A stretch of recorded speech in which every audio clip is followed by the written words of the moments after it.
Geography में हम लोग पढ़ेंगे भारत एक दृष्टि में, नहीं भारत के बारे में, भारत देश जो हमारा है उस देश के बारे में।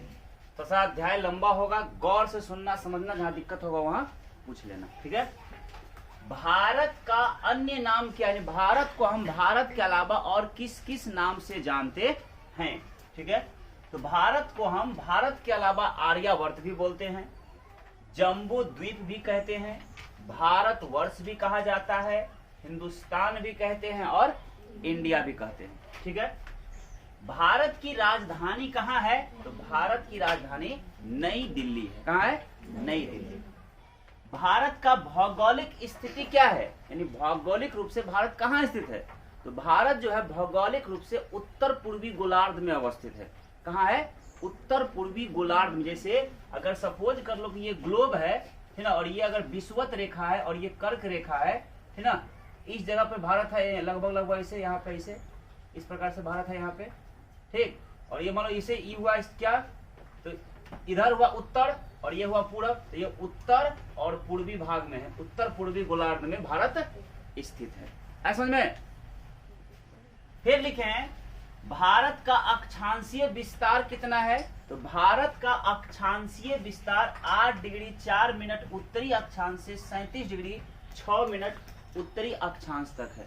यानी यह जो है यहाँ 8 डिग्री 4 इंच से शुरू होता है, 8 डिग्री 4 मिनट से शुरू होकर 37 डिग्री 4 मिनट तक जो है ना, 37 डिग्री 6 मिनट तक जाता है, ठीक है। और भारत का देशांतरीय विस्तार कितना है, तो 68 डिग्री 7 मिनट पूर्वी देशांतर से 97 डिग्री 25 मिनट पूर्वी देशांतर तक। मतलब यहाँ ये है 68 डिग्री इधर होता है और यहाँ होता है 97 डिग्री। समझ में।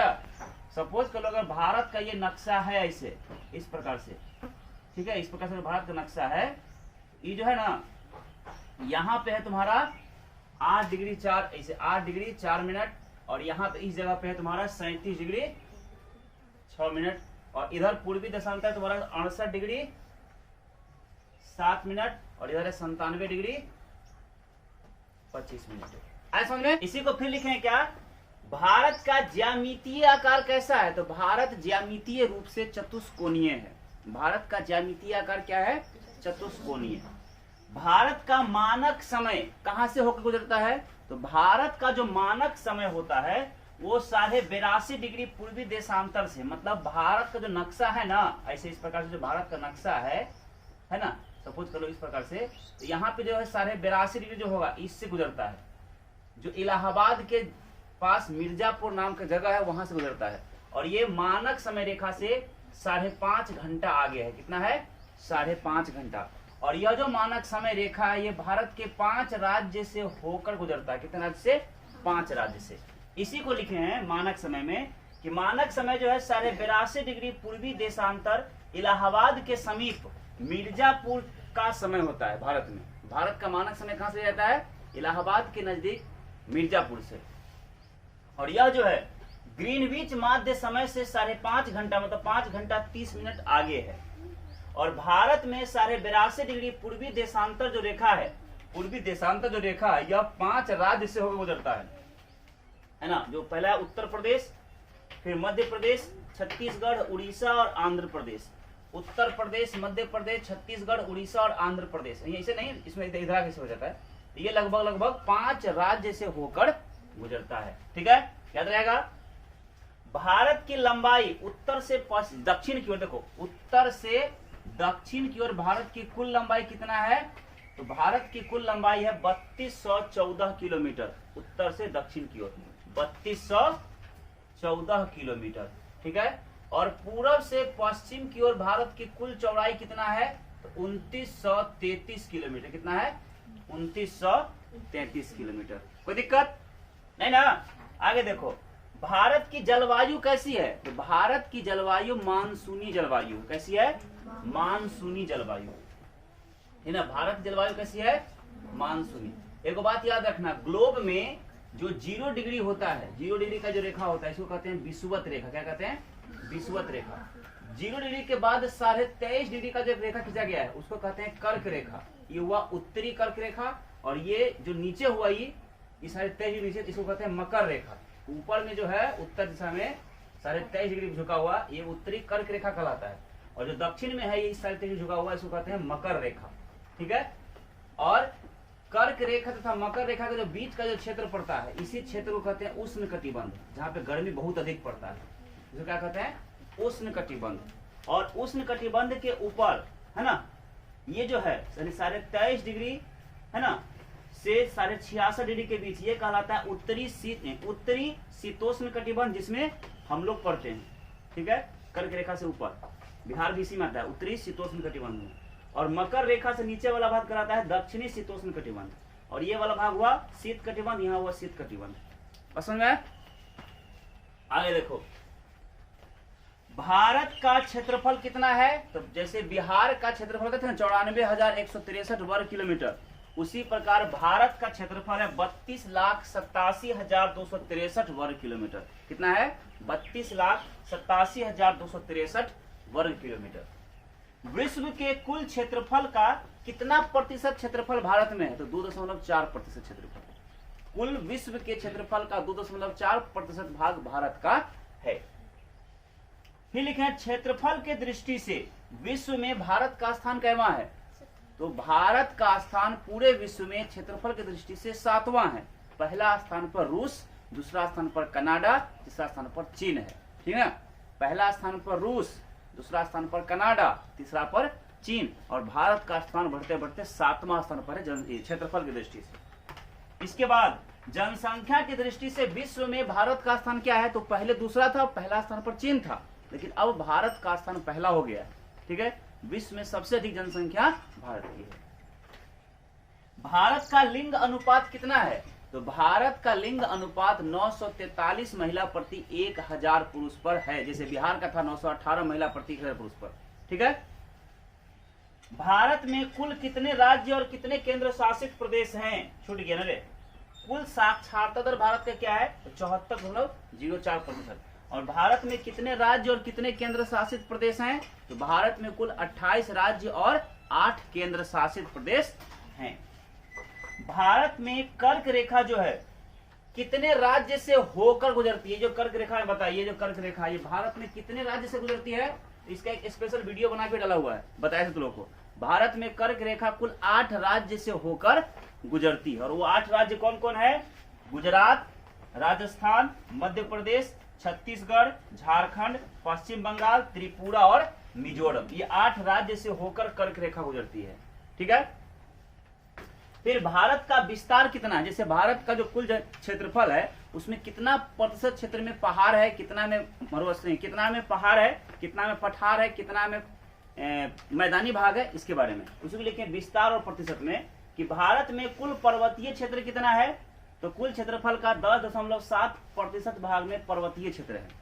और भारत का कुल पहाड़ी क्षेत्र कितना है? 18.6% भाग में पहाड़ी क्षेत्र है।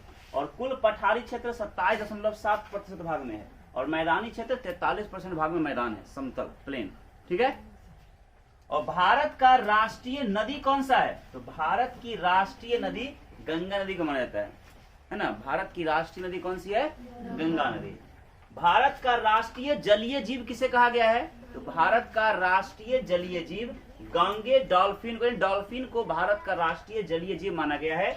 इसका वैज्ञानिक नाम होता है प्लेटिनिस्टा गंगेटिका। और भारत का राष्ट्रीय ध्वज कौन सा है? तो वो 5 क्लास में पढ़ा है, कौन सा है? तिरंगा। भारत का राष्ट्रीय ध्वज तिरंगा। तिरंगा में 3 रंग होते हैं, केसरिया, श्वेत और हरा। बीच में श्वेत रंग में क्या होता है? एक चक्र होता है, उसमें 24 तिल्लियां होती हैं, उसका रंग क्या है? क्या होता है? नीला, है ना। राष्ट्रीय लिपि कौन सी है? भारत की राष्ट्रीय लिपि कौन सी है? देवनागरी। कौन सी लिपि है भारत की राष्ट्रीय लिपि? देवनागरी। भारत का राष्ट्रीय वाक्य कौन सा है? तो भारत का राष्ट्रीय वाक्य है सत्यमेव जयते। क्या है? सत्यमेव जयते। और यह जो सत्यमेव जयते वाक्य है, ये कहां से लिया गया है? तो ये मुंडकोपनिषद से लिया गया है। सत्यमेव जयते कहां से लिया गया है? मुंडकोपनिषद से लिया गया है। भारत का राजकीय भाषा कौन सी है? तो भारत की राजकीय भाषा है हिंदी। कौन सी भाषा है? भारत का राष्ट्रीय गीत कौन सा है? तो भारत का राष्ट्रीय गीत है वंदे मातरम। कौन सा है? वंदे मातरम। भारत का राष्ट्रीय गीत कौन सा है? वंदे मातरम। ठीक, जिसके लेखक कौन है? बंकिम चंद्र चटर्जी। वंदे मातरम जो राष्ट्रीय गीत है, इसके लेखक कौन है?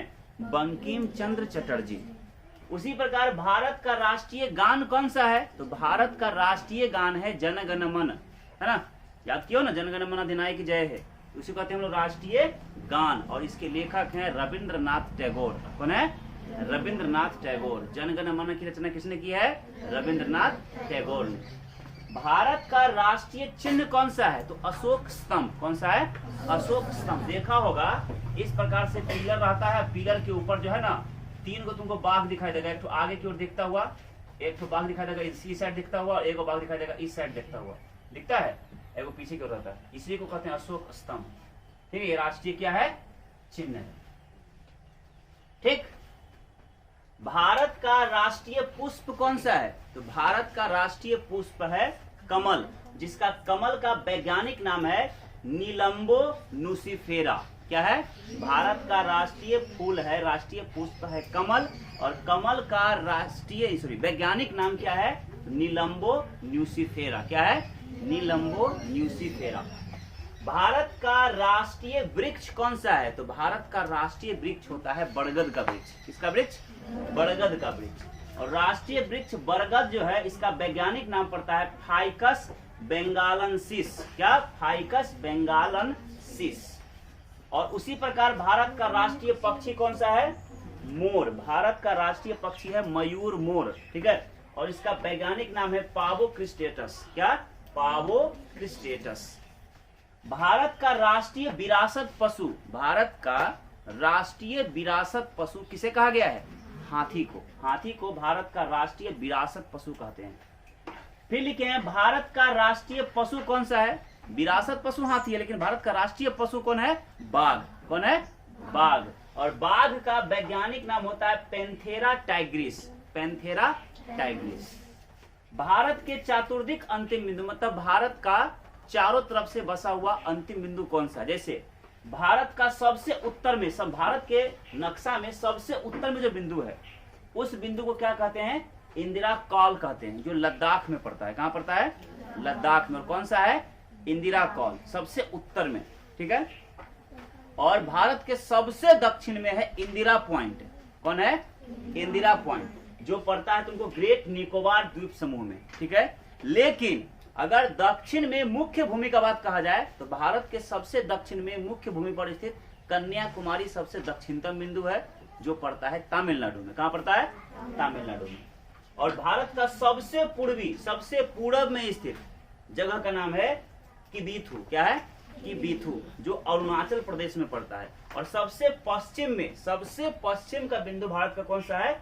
गोरमोता। कौन सा है? गोरमोता, जो गुजरात में पड़ता है। ठीक है, इसके बाद सीमा रेखा बताएं। जैसे भारत और पाकिस्तान का बंटवारा हुआ, तो भारत और पाकिस्तान के बीच जो सीमा रेखा हुआ, उस सीमा रेखा का नाम पड़ा रेड क्लिफ रेखा, क्योंकि उस सीमा रेखा बनाने वाले, विभाजित करने वाले व्यक्ति का नाम था रेड क्लिफ। तो उन्हीं के नाम पर उस सीमा रेखा का नाम क्या कर दिया गया? रेड क्लिफ रेखा। तो भारत और पाकिस्तान के बीच जो सीमा रेखा है, उसे क्या कहते हैं? रेड क्लिफ रेखा। ठीक है, और भारत के 5 राज्य, भारत कितने राज्य? 5 राज्य उस रेड क्लिफ रेखा से सटा हुआ है। ठीक है, उसी प्रकार भारत और बांग्लादेश, आज ना बांग्लादेश है, पहले तो भी पाकिस्तान ही था, पूर्वी पाकिस्तान, उसको भी कहते हैं रेड क्लिफ रेखा। ठीक है, भारत और बांग्लादेश के बीच जो सीमा रेखा है, उसे भी क्या कहते हैं? रेड क्लिफ रेखा।